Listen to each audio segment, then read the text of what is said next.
Lors de notre voyage à Singapour, nous avons eu la chance de visiter quelques jours un pays peu connu en Amérique du Nord, soit la Malaisie. Voici quelques informations géographiques et historiques concernant ce lointain pays à découvrir. Dans la deuxième partie de cette présentation, je vous ferai découvrir grâce à quelques vidéos que j'ai réalisées, la ville de Kuala Lumpur et du port de Malacca, que nous avons eu le plaisir de visiter moi et mon épouse Lienne au mois de mars 2023. Voici une brève séquence vidéo qui situe géographiquement la Malaisie et apporte quelques précisions sur ce pays multiculturel.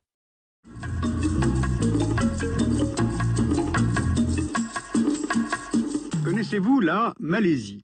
Ce pays d'Asie a une croissance économique soutenue, une bonne stabilité politique. Pourtant, on y repère plusieurs fractures que je voudrais essayer de vous décrire aujourd'hui. La Malaisie est en Asie du Sud-Est. C'est un pays de 330 000 km², soit à peu près la superficie de l'Allemagne. Et c'est un pays divisé en deux parties. Avec d'un côté la péninsule malaise, qui fait 40% du territoire, qui est frontalière de la Thaïlande et de Singapour, et de l'autre, à 600 km de là, la partie nord de l'île de Bornéo, voisine de l'Indonésie et de Brunei.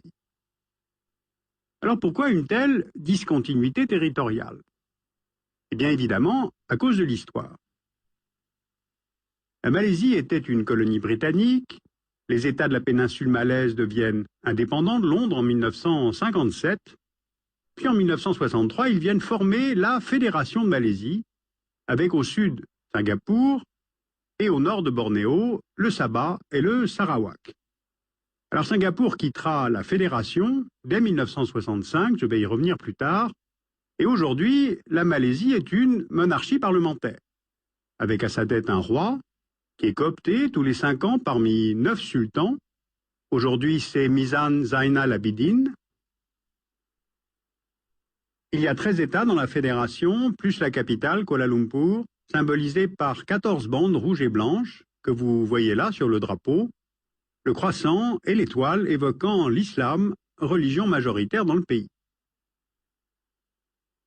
Alors à cette première division géographique s'ajoutent des écarts de développement entre les deux rives. D'abord, la péninsule est beaucoup plus peuplée et beaucoup plus développée.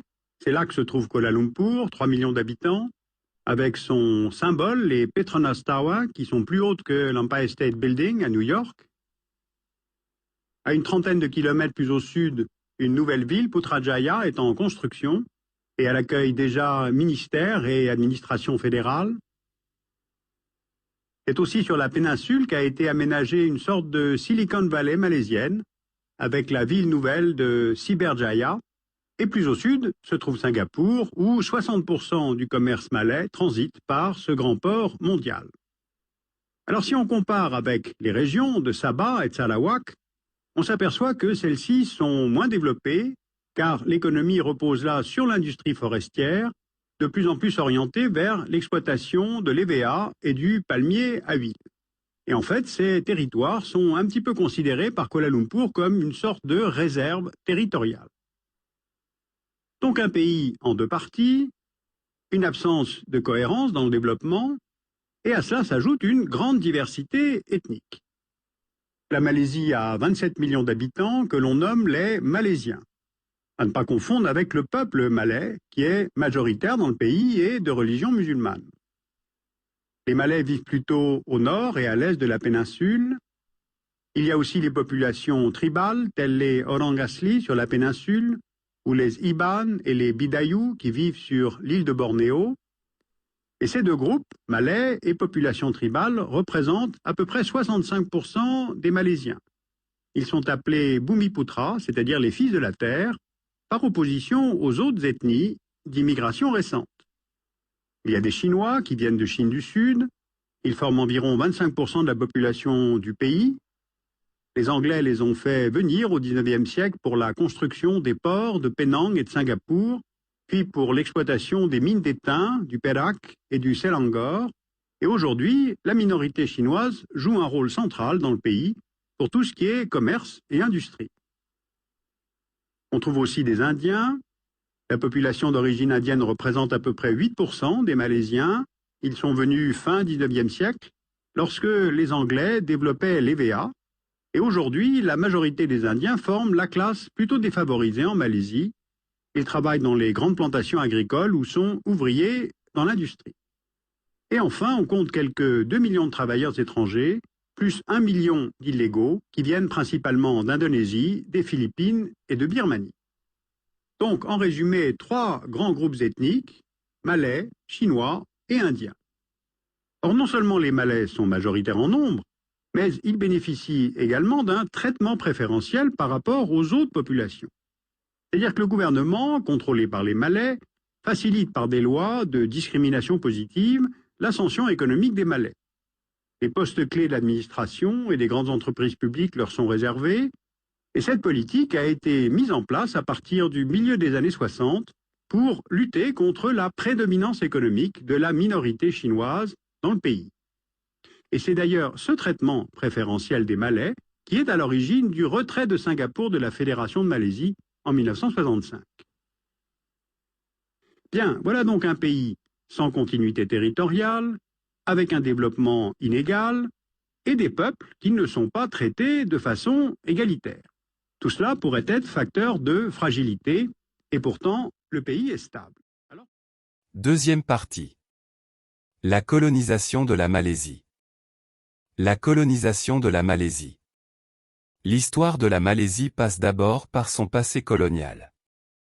La première incursion étrangère est due à sa position géographique avantageuse et à l'afflux de nombreux commerçants asiatiques à partir du XVe siècle, qui y venaient, pour la plupart, acheter des épices, alors très prospères sur les côtes malaisiennes.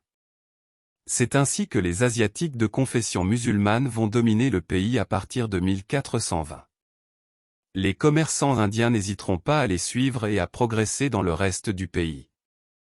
La colonisation portugaise. Vers 1511, les Portugais lancent un assaut sur le port de Malacca et vont inciter par la force les musulmans à fuir vers l'est dans les royaumes agricoles. Dès ce moment, la Malaisie, de par sa situation géographique stratégique et ses ressources, devient un lieu et un port de convoitise commerciale pour les puissances occidentales. L'histoire du port et de la ville de Malacca en Malaisie. Le port de Malacca est alors l'un des plus prospères en Asie du Sud-Est. Appâté par la manne, et soucieux de s'accaparer le contrôle de la route menant aux îles tropicales, où poussent le clou de girofle et la noix de muscade, les Portugais venant de Goa, en Inde, avec 19 bateaux et 1400 soldats, assiègent la ville de Malacca et en prennent position. C'est alors le début de la colonisation portugaise en Malaisie. En 1511 de notre ère, après la prise de Malacca par les Portugais, on commence dès l'année suivante la construction d'une forteresse de 40 mètres de côte avec 4 tours d'angle, des canons et un donjon. La forteresse fut baptisée à Famosa, ce qui signifie en portugais la fameuse. Le tout fut construit à peine en l'espace de 6 mois. Les Portugais mettront en revanche un siècle à clôturer la ville d'une fortification longue de 1,3 km. Voici les images que j'ai filmées de ce qu'il reste aujourd'hui du fort à Famosa, l'un des derniers vestiges de l'empire colonial portugais à Malacca, en Malaisie.